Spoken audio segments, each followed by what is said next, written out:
Hello मेरे प्यारे साथियों, मित्रों और मेरे प्यारे बच्चों।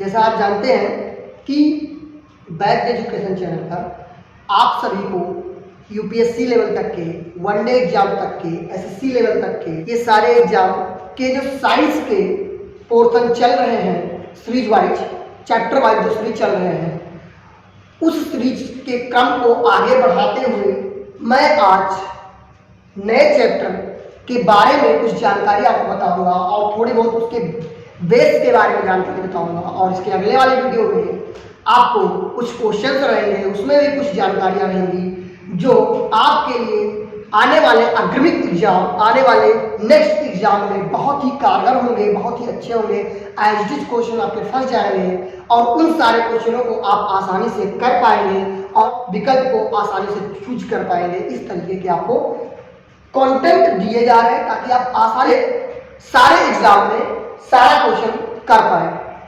आइए टाइम ना वेस्ट करते हुए मैं सही और हम आज के चैप्टर पर थोड़ा सा चर्चा करते हैं। देखिए, आज के चैप्टर का नाम है यांत्रिकी। यांत्रिकी का मतलब अंग्रेजी में बोलते हैं इसको मैकेनिक्स। यांत्रिकी का मतलब मैकेनिक्स होता है। ठीक है, यांत्रिक मैकेनिक्स का अर्थ क्या होता है? मैकेनिक्स का अर्थ होता है बच्चों कि जितनी भी सारी चीजें आपके ब्रह्मांड में दिख रही है, जितने भी पदार्थ दिख रहे हैं, जिसमें आपके भार हो या उसमें मास हो, ठीक है, उसमें जितना भी आप एक्स्ट्रा फोर्स लगा रहे हैं तो उस पर कितना परिवर्तन हो रहा है। जैसे हम एक बैलून ले लें और बैलून पर हम फोर्स लगाएं तो उसके आकार में परिवर्तन हो रहा है। ये जैसे मार्कर है, इसको हम छोड़ दें तो नीचे आ जाएगा। ठीक है, ये कैसे हो रहा है, कितना बल लग रहा है, कितना विस्थापित हो रहा है कोई चीज, उसी के बारे में हम चर्चा करते हैं। तो वो किसके अंतर्गत आता है? यांत्रिकी के अंतर्गत आता है। परिभाषा के लिए आप बहुत सारी किताबें उसमें आप आसानी से देख सकते हैं। ठीक है, अगर जो आपको परिभाषा लिखनी होगी तो आप जितना मैं बोल रहा हूं उसको आसानी से लिख लेंगे या आप लोग जो कमेंट करेंगे तो हम परिभाषा भी लिखते हुए चलेंगे। ठीक है, तो यांत्रिकी का मतलब होता है ब्रह्मांड में जितने पिंड हैं उन पिंडों पर लगने वाले बल तथा उसमें होने वाले परिवर्तन का अध्ययन किसके अंतर्गत आता है? यांत्रिकी के अंतर्गत आता है। यांत्रिकी के अंतर्गत आता है मेरे मित्रों। और यांत्रिकी से संबंधित दो बातें और होती हैं, एक होता है भार और एक होता है द्रव्यमान। ये भार क्या होता है और ये द्रव्यमान क्या होता है, इसके बारे में हम थोड़ा सा चर्चा करते हैं। देखिएगा, इस यांत्रिकी में चर्चा किसकी बातों की होगी? द्रव्यमान की, बल की, त्वरण की, कार्य की, ऊर्जा की, संवेग की, न्यूटन के गति के नियम की, समीकरण की, बहुत सारी बातें चर्चा होगी। इसमें तो छोटी मोटी बातें लिखी गई है, थोड़ा सा लिखा गया, ठीक है, लेकिन बहुत सारी यांत्रिकी में चर्चा होगी और बहुत ही इंपॉर्टेंट है। हर एक कंपटीशन में कोई भी ऐसा कंपटीशन है नहीं जिसमें इस चैप्टर से आपके क्वेश्चन ना पूछे गए। ठीक है मेरे प्यारे मित्र और स्टूडेंट्स, तो इन सबको बहुत ध्यान से, बारीकी से, बेस में समझते हुए चलेंगे। देखिए, भार क्या होता है? वास्तव में ये भार जो होता है यह एक बल होता है। क्या होता है? बल, फोर्स होता है। जैसे कोई वस्तु आप ऊपर फेंक रहे हैं, ठीक है, और वो नीचे की ओर आ रहा है, तो पृथ्वी एक फोर्स इस पर लगाती है, एक बल लगाती है। ठीक है, उसी बल का नाम होता है भार। ठीक है, तो बल का नाम है भार, यानी जो हमारा भार है वह क्या है? फोर्स है। और पृथ्वी द्वारा किसी पिंड पर लगने वाला जो बल होता है उसी को हम क्या कहते हैं? भार कहते हैं। और इसे हम W से प्रदर्शित करते हैं। किससे प्रदर्शित करते हैं? W से। मान लेते हैं किसी वस्तु का या पिंड का, जैसे इस मार्कर का द्रव्यमान m है और पृथ्वी अपने गुरुत्वीय त्वरण से किसी वस्तु को खींचती है, उस गुरुत्वीय त्वरण का नाम स्मॉल g होता है। इसे हम गुरुत्वीय त्वरण कहते हैं, g। इसको क्या कहते हैं? गुरुत्वीय त्वरण कहते हैं।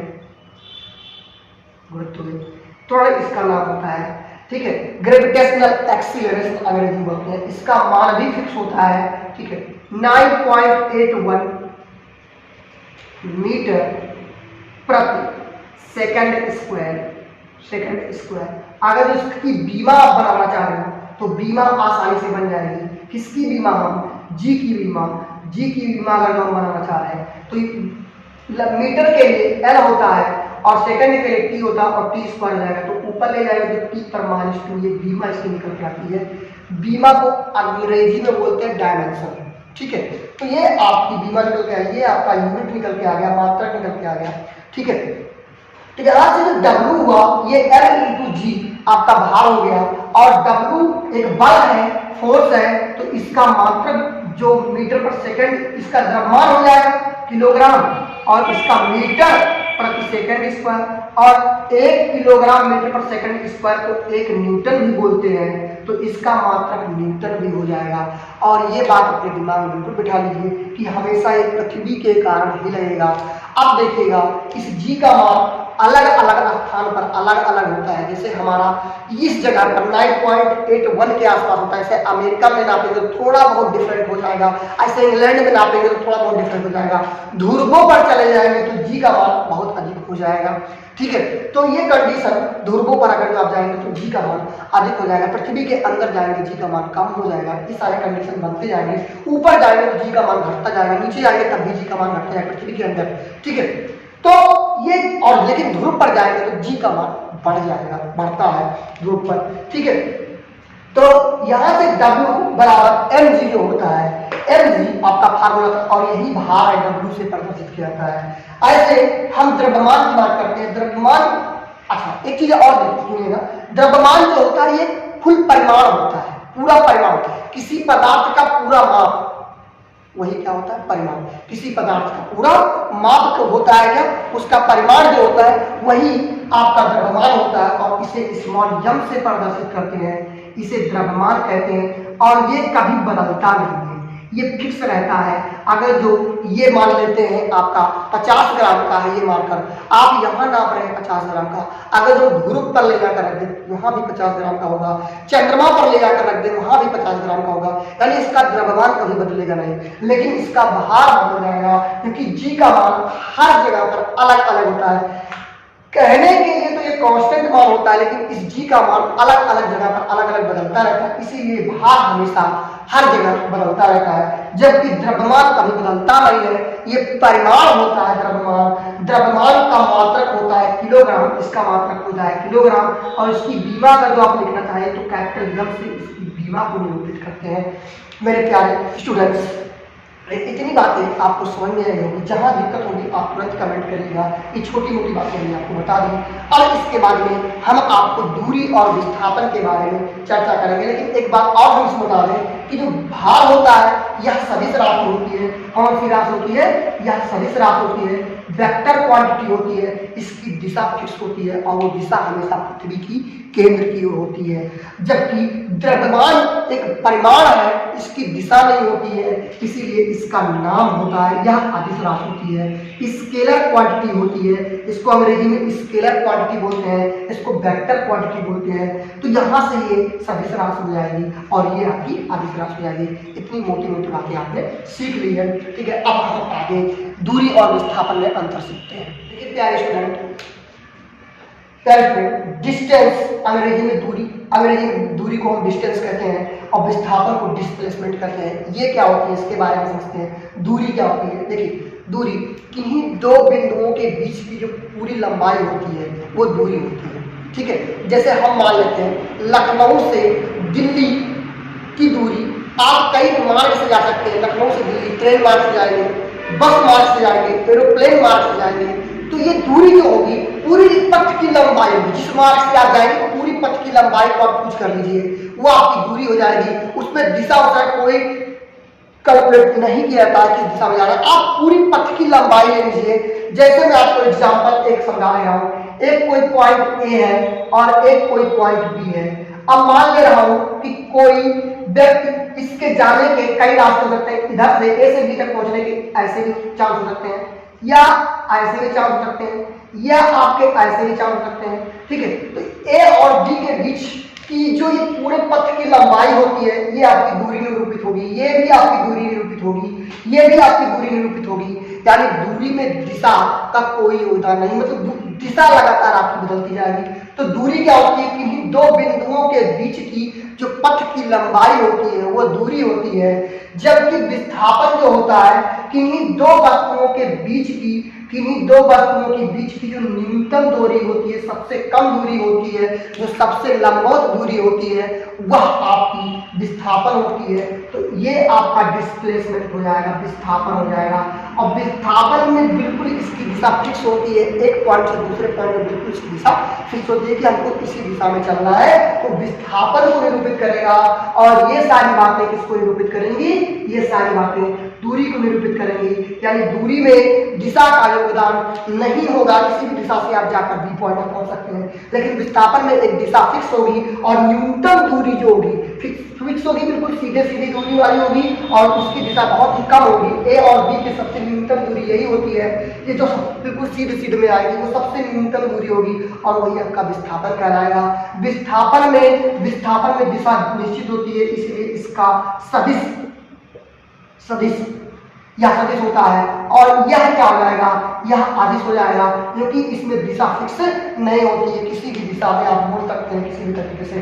तो विस्थापन जो होती है किन्हीं दो बिंदुओं के बीच की न्यूनतम दूरी होती है, जबकि आपकी दूरी क्या होती है? किन्हीं दो बिंदुओं के बीच की पथ की संपूर्ण लंबाई होती है।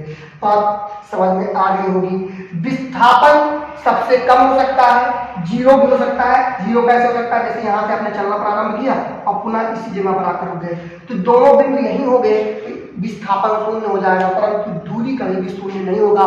दूरी हमेशा धनात्मक में रहेगी, शून्य कभी नहीं होगी। लेकिन विस्थापन शून्य भी हो सकता है, ऋणात्मक भी हो सकता है। कैसे? जब आप किसी ज्यामितीय निरूपण करेंगे, तो जैसे आप आगे चले गए फिर पीछे आ गए, तो जहां से स्टार्ट किया उसके आगे गए फिर पीछे आ गए, तो उस पीछे वाली दूरी को हम ऋणात्मक चिन्ह के साथ भी निरूपित कर सकते हैं। तो विस्थापन आपकी धनात्मक, ऋणात्मक और शून्य भी हो सकती है, परंतु दूरी हमेशा धनात्मक रहेगी, यह शून्य नहीं होगी। ये बात अपने दिमाग में डाल लीजिए। उम्मीद करता हूँ दूरी और विस्थापन में आप अच्छी तरीके से कहीं दिक्कत नहीं होगी, ये बात आप समझ गए होंगे। अगले टॉपिक पे चलते हैं। अगला टॉपिक है चाल एवं वेग। चाल को अंग्रेजी में स्पीड बोलते हैं, वेग को अंग्रेजी में वेलोसिटी बोलते हैं। ठीक है, चाल क्या होती है? चाल होती है, चाल बराबर एक फार्मूला आप लोगों ने पढ़ा होगा, चाल बराबर होता है दूरी बटे समय। चाल बराबर क्या होता है? दूरी बटे समय। अब इसी फार्मूले से हम आपको इसकी परिभाषा बनाएंगे। देखिए परिभाषा कैसे, इसको हम एक मान लें, एक आंक, चाहे 1 सेकंड ले लीजिए, चाहे 1 मिनट ले लीजिए, चाहे 1 घंटा ले लीजिए। तो एकांक समय अंतराल में चली गई किसी वस्तु द्वारा या किसी पिंड द्वारा या किसी गाड़ी द्वारा एकांक समय अंतराल में तय की गई समस्त दूरी को हम चाल कहते हैं। एक बार फिर से सुनेंगे। एकांक समय अंतराल में तय की गई पूरे पथ की दूरी को हम चाल कहते हैं। और चाल में दूरी आ रहा है, इसीलिए कौन सी राशि हो जाएगी? अदिश राशि हो जाएगी। पहली बात ये समझ लीजिए, चाल कौन सी राशि होती है? अदिश राशि होती है। और चाल बराबर दूरी बटे समय होता है। इसका मात्रक अगर हम देखें तो इसका मात्रक बन के आएगा, दूरी का मात्रक होता है मीटर और समय का मात्रक होता है सेकंड। तो मीटर प्रति सेकंड इसका मात्रक बन के आएगा। अगर हम बीमा की बात करें तो बीमा के लिए मीटर के लिए आप एल लिखते हो और सेकंड के लिए टी लिखते हो, ऊपर ले जाएंगे तो एल टी पर -1 हो जाएगा, यहाँ से एल टी पर -1 इसकी बीमा निकल के आ जाएगी। तो ये हमारी चाल हो गई, चाल बराबर दूरी बटे समय। वेग की बात करें तो वेग बराबर होता है विस्थापन बटे समय अंतराल।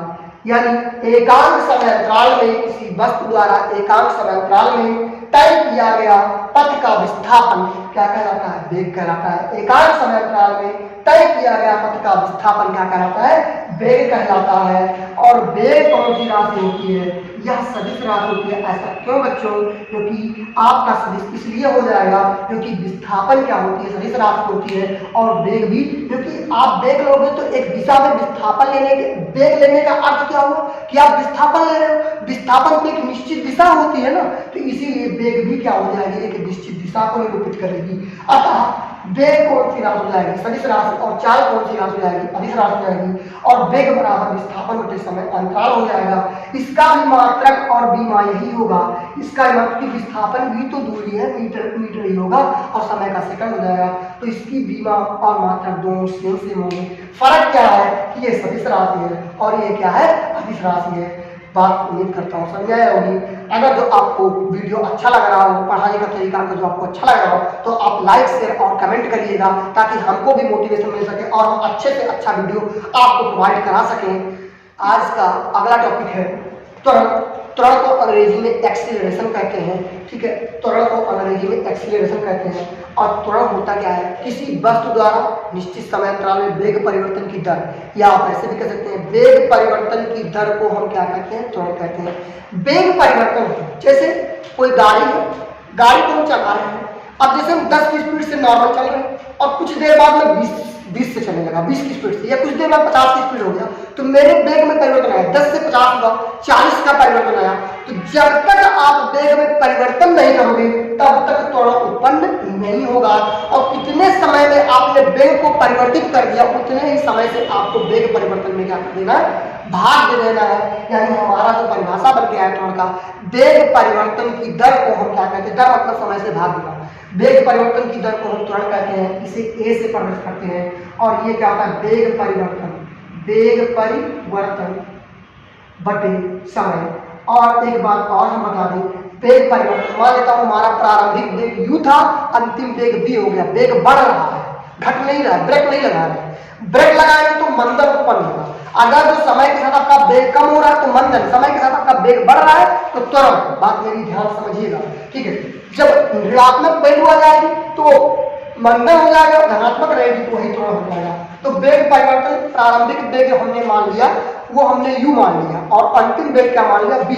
तो अंतिम माइनस प्रारंभिक अधिक कितना हो गया? तो त्वरण ले रहे हैं, ठीक है। अभी हम वेग बढ़ा रहे हैं तो अंतिम वेग v हो गया, तो a हमारा वेग परिवर्तन कितना है? v अंतिम हो गया, मान लो 50 हो गया है, किसी गाड़ी के लिए मान लेता हूँ, मानने के लिए 50।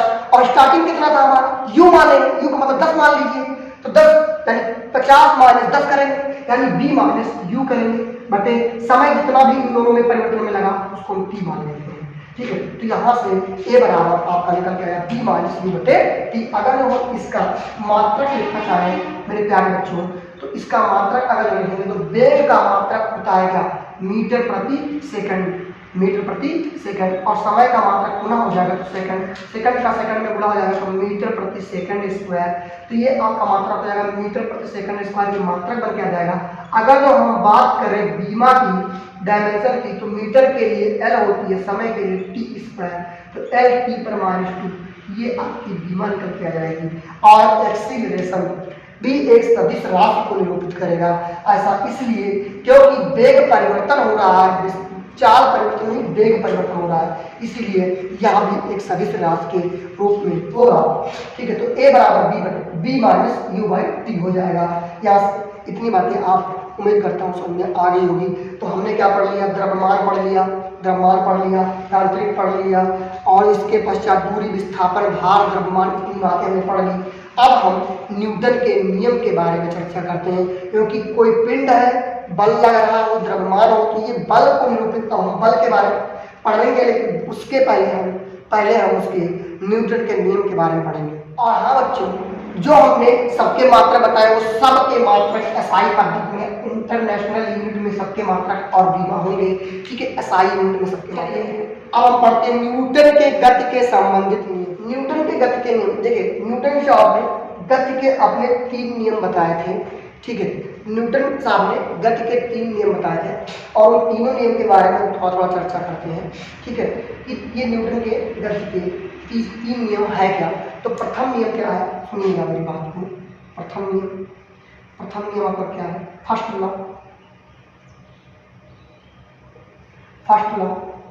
फर्स्ट लॉ क्या है कि अगर जो कोई वस्तु विराम अवस्था में है, तो ये विराम अवस्था में रहेगा। अगर जो कोई वस्तु गति अवस्था में है तो ये गति करता रहेगा। अगर जो कोई वस्तु विराम अवस्था में है तो विराम अवस्था में ही रहेगा। अगर कोई वस्तु गति कर रहा है तो गति अवस्था में गति करता रहेगा, जब तक कि उस पर कोई बाह्य बल ना लगे। मतलब जब तक हम कोई बाह्य बल लगाकर इस विराम वस्तु को गति में ना बदले, या इस गति वस्तु को बल लगाकर रोके, तब तक ये क्या करता रहेगा? गति करता रहेगा या विराम में स्थित रहेगा। न्यूटन साहब ने पहला नियम बताया कि अगर जो कोई वस्तु विराम में है तो विराम में रहेगा, और गति में है, गति की अवस्था में है तो गति की अवस्था में रहेगा, जब तक कि उस पर कोई बाह्य बल ना लगे। ठीक है, ये इनका पहला नियम है। और द्वितीय नियम है, द्वितीय नियम न्यूटन साहब ने द्वितीय नियम निकाला, सेकंड लॉ। ठीक है, सेकंड लॉ, द्वितीय नियम क्या बताया कि अगर जो कोई वस्तु है, ठीक है, अगर जो वो गति कर रहा है एक्सीलरेशन ए से, और इसका मास आपका m है, द्रव्यमान आपका क्या है, m है, तो इस पर जो लगने वाला बल होता है वो मास और एक्सीलरेशन का मल्टीप्लाई होता है। न्यूटन साहब ने बताया कि अगर जो कोई वस्तु है और उसका द्रव्यमान m है और वो a एक्सेलरेशन से लगातार परिवर्तित हो रहा है, एक्सेलरेशन उत्पन्न हो रहा है, इसके वेग में परिवर्तन होगा, तो लगातार अगर इस तरीके का हो रहा है तो इसके एक्सेलरेशन और मास का मल्टीप्लाई कर देंगे तो बल निकल के आ जाएगा। और बल भी एक सदिश राशि होती है, इसकी दिशा फिक्स होती है, तो बल भी एक सदिश राशि होती है। और बल का मात्रक होता है क्या, बल का मात्रक होता है न्यूटन। बल का मात्रक क्या होता है, न्यूटन। न्यूटन कैसे बना कि 1 किलोग्राम द्रव्यमान पर 1 न्यूटन प्रति मीटर, 1 किलो द्रव्यमान पर 1 मीटर प्रति सेकंड स्क्वायर का एक्सीलरेशन अगर जो उत्पन्न हो रहा है तो वो 1 न्यूटन के बराबर होगा। और इसका मात्रक हम न्यूटन भी कह सकते हैं, या इसका मात्रक बल का, इस द्रव्यमान का किलोग्राम, एक्सीलरेशन का मीटर प्रति सेकंड स्क्वायर, तो किलोग्राम मीटर प्रति सेकंड स्क्वायर ही आपका न्यूटन होता है। 1 किलोग्राम मीटर प्रति सेकंड स्क्वायर को 1 न्यूटन के बराबर भी कह सकते हैं। और यहाँ से अगर हम इसकी बीमा निकालें तो बीमा क्या निकल के आ जाएगी, देखिएगा, ये m हो जाएगा और इसके लिए l हो जाएगा और इसके लिए t स्क्वायर, तो जाएगा m l t पर -2। ये आपकी बीमा निकल के आ जाएगी, न्यूटन की बीमा हो जाएगी, बल की बीमा हो जाएगी। बात समझ में आ रही है आपको? तो ये द्वितीय नियम है किसका, न्यूटन साहब का। ठीक है, तो यहाँ से अगर कोई वस्तु है तो अगर आप किसी को गति कराओगे तो उस पर कुछ ना कुछ बल आपको लगाना पड़ेगा। बात मेरी समझ में आ रही है? और तीनों जो नियम है ये एक दूसरे से संबंधित है, बल से ही संबंधित है। जब तक इस पर बल नहीं लगाओगे तब तक ये गति नहीं करेगा, जब तक इस पर बल लगाओगे नहीं तब तक ये रुकेगा नहीं, जब तक कोई वस्तु गति नहीं करेगा तब तक उस पर बल नहीं लगेगा। यही सारी बातें ओवरऑल टूट के आ रही है, बस इसमें नियम निकल रहे हैं, न्यूटन के गति के तीनों नियम। और इन्हीं न्यूटन के नियम से बहुत सारी फिजिक्स आसान हो जाती है, और लगभग मैक्सिमम फिजिक्स आप न्यूटन से संबंधित नियम के बारे में ही पढ़कर आसानी से कर लेते हो। ठीक है, आइए तीसरे नियम की बात। न्यूटन का तीसरा नियम क्या है? न्यूटन का तीसरा नियम कहता है कि अगर जो किसी वस्तु पर आप कोई भी क्रिया देते हो, किसी वस्तु पर, जैसे हम इस पर ठोकर मारे तो जितना इस पर ठोकर लगता है उतना ही इस पर ठोकर है, यानी क्रिया के विपरीत प्रतिक्रिया। आप अगर किसी पर बल लगा रहे हो तो वो भी आप पर बल लगाएगा। जैसे हम इस पर बल लगा रहे हैं तो ये मुझ पर बल लगाएगा। जैसे हम व्हाइट बोर्ड पर बल लगा रहे हैं तो मुझे भी चोट लग रहा है। अगर आप किसी को एक थप्पड़ मार रहे हो तो आपको भी चोट लगता है। ठीक है, क्योंकि आपकी वेलोसिटी ज्यादा होती है इसलिए आपको कम चोट लगता है, और उसकी वेलोसिटी कम होती है इसलिए उसे ज्यादा चोट लगता है। वो बात बात, लेकिन दोनों पर बराबर और विपरीत फोर्स लगता है। ये बात अपने दिमाग में डाल लीजिए। न्यूटन का थर्ड नियम है क्रिया के प्रतिक्रिया की, जिस पर आप जितना फोर्स लगाते हो वह वस्तु भी आप पर उतना ही फोर्स लगाती है। इसी को हम क्या कहते हैं, न्यूटन का तृतीय नियम कहते हैं, और इसी को क्रिया प्रतिक्रिया नियम भी कहते हैं। ये बात अपने दिमाग में बिठा लीजिएगा मेरे प्यारे स्टूडेंट्स। अब सुनिएगा, अब जो हमने न्यूटन का प्रथम नियम बताया है, फर्स्ट लॉ बताया है, ये थोड़ा सा एक नियम और इसमें लगता है। ये नियम न्यूटन का जो प्रथम नियम है, ये गैलीलियो का नाम आपने सुना होगा, जो दूरबीन का आविष्कार किए थे। ठीक है, तो फर्स्ट लॉ ने क्या किया था, जड़त्व का नियम दिया था, जड़त्व का नियम दिया था। ठीक है, जड़त्व का नियम दिया था गैलीलियो साहब ने। ठीक है, जड़त्व का नियम दिया था, और जड़त्व के नियम में भी यही बात कही गई थी कि अगर जो कोई वस्तु विराम में है तो विराम में रहेगी, अगर जो कोई वस्तु गति अवस्था में तो गति अवस्था में रहेगी, लेकिन जब तक कि उस पर कोई बाधा ना लगे। जैसे ये वस्तु है, यहाँ आप रख दीजिए तो ये बिल्कुल ऐसे रुकी रहेगी, इसको गति करा दीजिए तो बिल्कुल गति करती रहेगी, जब तक कि इस पर कोई बाधा ना लगे। इसी को हम जड़त्व कहते हैं। इस वस्तु का जड़त्व कहते हैं, इनर्शिया कहते हैं, जड़त्व को अंग्रेजी में इनर्शिया बोलते हैं। क्या बोलते हैं? इनर्शिया बोलते हैं, ठीक है ना। तो ये गैलीलियो साहब ने बताई थी, और इसके पश्चात न्यूटन साहब आए, अपना प्रथम नियम, द्वितीय नियम और तृतीय नियम दिया। यानी गैलीलियो साहब ने पहले ही प्रथम नियम के न्यूटन को जड़त्व का नियम बताया था, ठीक है ना। ये बात को दिमाग में रखिएगा। और जड़त्व विराम का जड़त्व होता है, गति का जड़त्व होता है, दिशा का जड़त्व होता है, जड़त्व कई प्रकार के होते हैं, ठीक है। आगे हम इसके बारे में चर्चा करेंगे, ठीक है। तो जड़त्व क्या होता है कि जब तक कि अगर कोई वस्तु विरामावस्था में है तो विरामावस्था में रहेगी, और गति अवस्था में है तो गति अवस्था में रहेगी, जब तक कि उस पर कोई बाह्य बल न लगाया जाए। यानी न्यूटन का प्रथम नियम ही जड़त्व का नियम कहलाता है, और ये गैलीलियो साहब ने बताया था। और गैलीलियो के 3 समीकरण बड़े मशहूर हैं, उस 3 समीकरणों को हम समझते हैं, ठीक है। अगर तो कोई वस्तु अगर जो है वो एक्सीलरेशन a, टाइम t, प्रारंभिक वेग u और अंतिम वेग v और विस्थापन s, गति का भाग, इन्होंने इन सब में एक समीकरण दिया, जिसमें पहला समीकरण था b बराबर u प्लस at, ये गैलीलियो का समीकरण है। दूसरा समीकरण क्या था? s बराबर ut plus half at square, acceleration अगर बोले। और तीसरा जो समीकरण है b स्क्वायर बराबर u स्क्वायर प्लस 2as, ये 3 समीकरण गैलीलियो साहब ने दिए थे। गति के 3 समीकरण है और न्यूटन के 3 नियम अलग है, और गति के 3 समीकरण अलग है। गति के 3 समीकरण को गैलीलियो साहब ने बताया था, और जड़त्व के नियम को भी गैलीलियो साहब ने बताया था। दूरबीन का आविष्कार भी गैलीलियो साहब ने किया था।